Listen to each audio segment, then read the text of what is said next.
Hi and welcome back.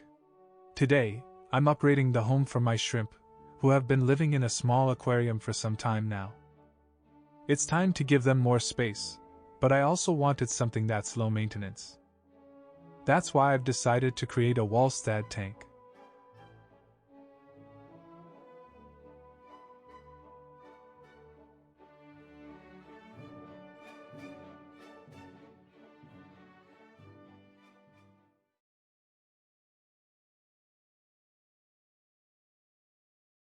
First, I started by cleaning the glass, which had a few fingerprints from handling the aquarium.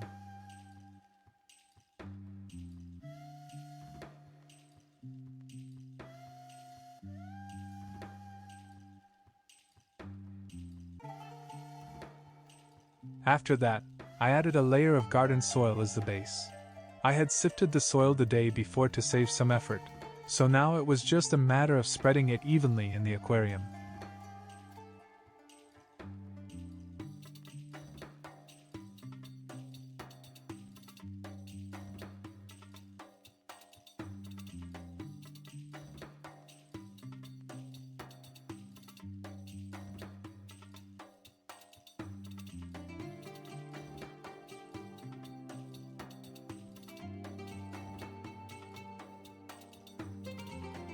For this setup, a nutrient-rich soil is essential.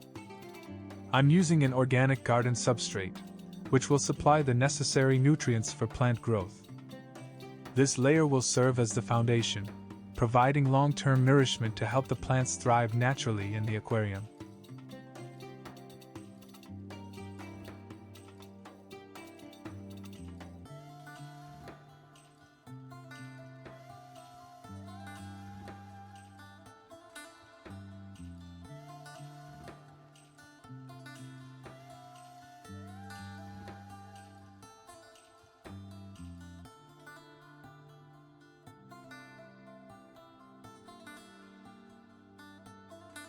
Unfortunately, my phone stopped recording during the process, but in the meantime, I capped the soil with a layer of sand.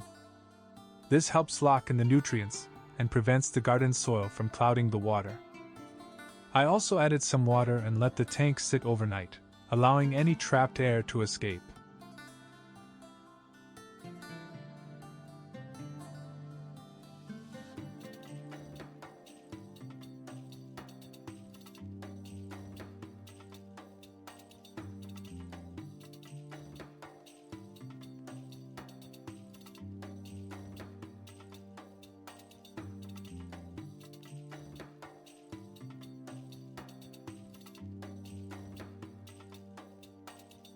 That wraps up day 0 of this little journey.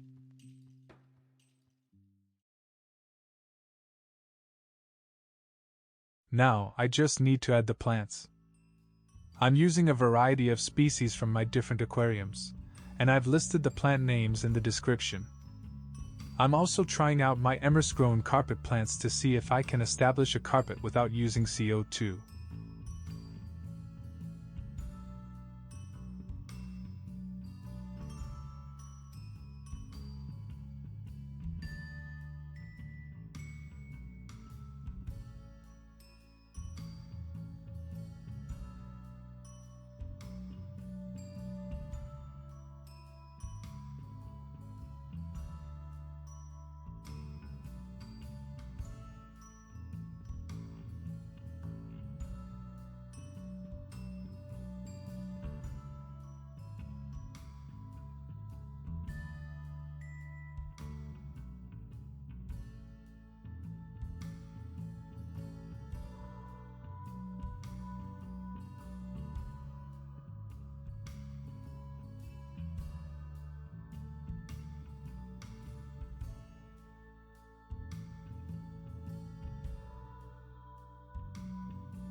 In a Walstad setup, plants play a crucial role in providing natural filtration and maintaining a balanced, self-sustaining ecosystem. They not only oxygenate the water through photosynthesis but also create essential habitats by offering hiding spots and breeding grounds for fish, shrimp, and other aquatic creatures. This contributes to a more natural and healthy environment for all inhabitants. By effectively absorbing nutrients and waste products, plants help prevent algae overgrowth, promoting a cleaner and more stable aquarium. Their presence is vital for enhancing water quality and supporting the overall health of the ecosystem.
For this tank, I'm using a mix of 2 parts dechlorinated water and 1 part water from my main aquarium.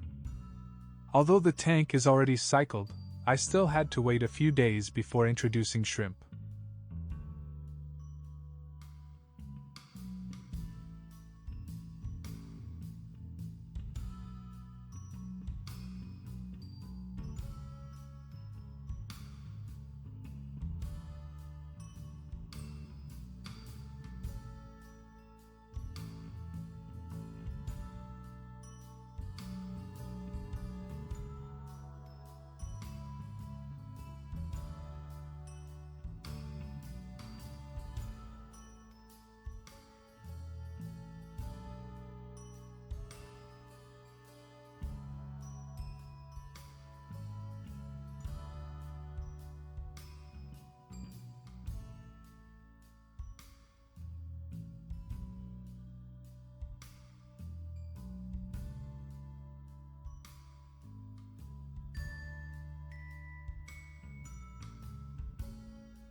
Once the plants were settled into their new environment, I added a cleaning crew of snails to help maintain the tank. I initially added a small sponge filter to aid in filtration, but I ended up removing it as I didn't see the need for one at this stage.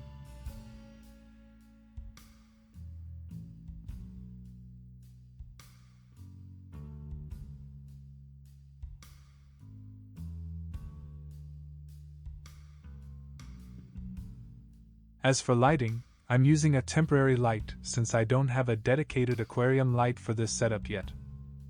However, this light is doing the job just fine, so I might not even get a new one.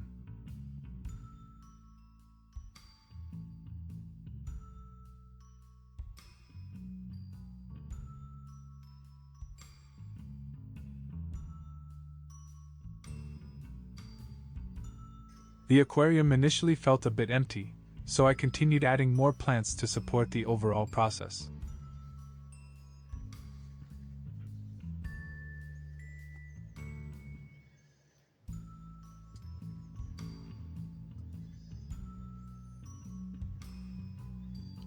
By the third day, my immersed plants began transitioning from their immersed to submersed form. The leaves started melting, but it's only a matter of time before they sprout new growth. The snails will help by consuming the decaying leaves.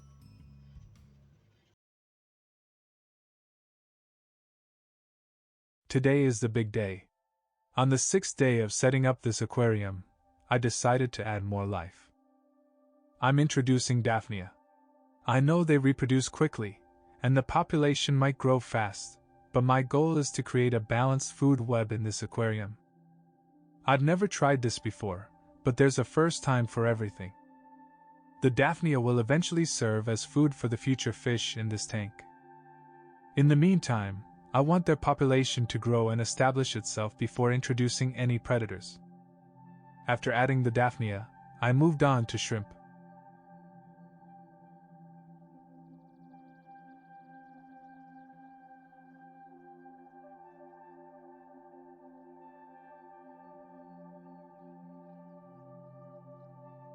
Since the water temperatures didn't match, I used a temporary heater to bring the aquarium up to the right temperature before catching and moving the shrimp.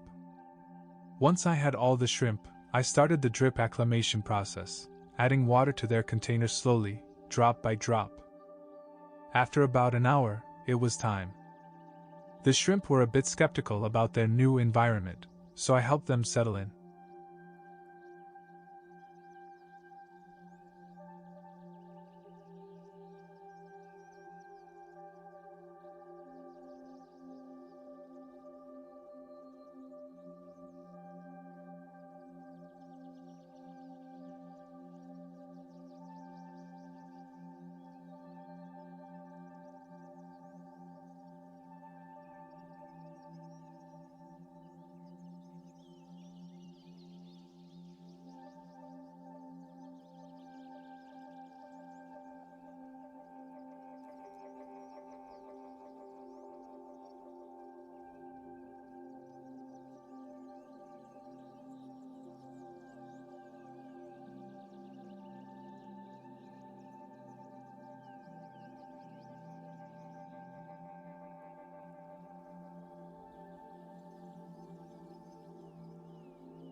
After a while, they began exploring and shrimping around.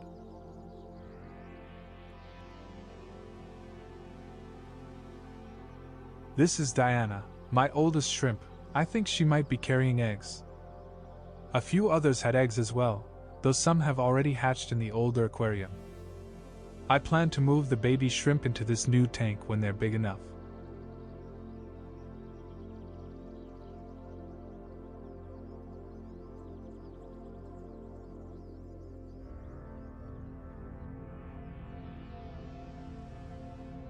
I gave them a little treat to help them feel more at home, but they didn't seem too interested in it. I could have waited a few more days, but according to Diana Walstad's book, livestock can be added right away. However, I decided to hold off for a few days to let the aquarium adjust its bioload, giving it more time to balance naturally. Nature finds a way.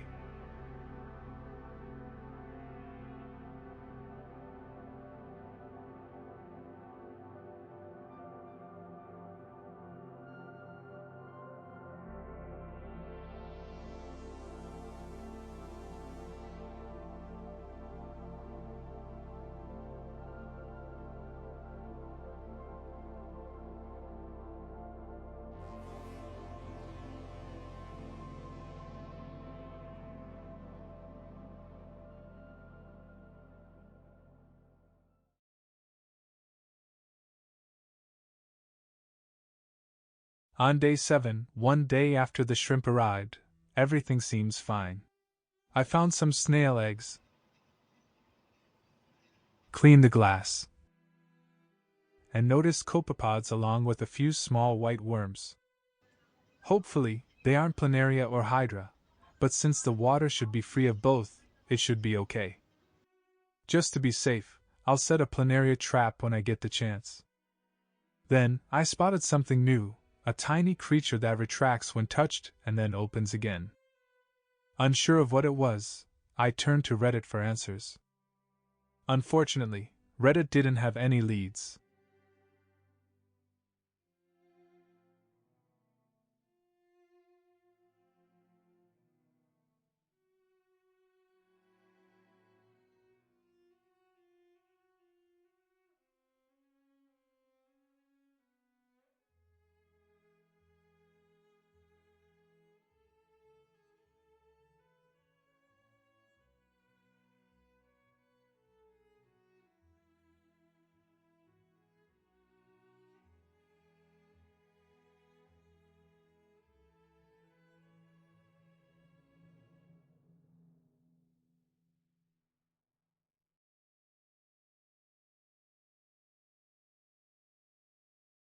After some time, I discovered the answer to my worries. This little creature was a Vorticella, or more specifically, a small group of Vorticella. After encountering mixed opinions and conducting further research, I concluded that this type of organism is perfectly normal in a Walstad aquarium. After all, I'm trying to replicate nature, so I should allow it to take its course. Vorticella are single-celled organisms that feed on bacteria present in the water column. They are very common in new aquariums, and a properly established Walstad aquarium provides the perfect environment for Vorticella to proliferate. In theory, once the ecosystem stabilizes, the Vorticella population will decline and cease to be a problem. There are ways to combat Vorticella naturally. I can introduce predators or remove them manually. However, as you've seen, they can be challenging to eliminate, so I might consider the predator approach. Introducing predators was already part of my plan, but I didn't want to add any just yet, so I decided to wait.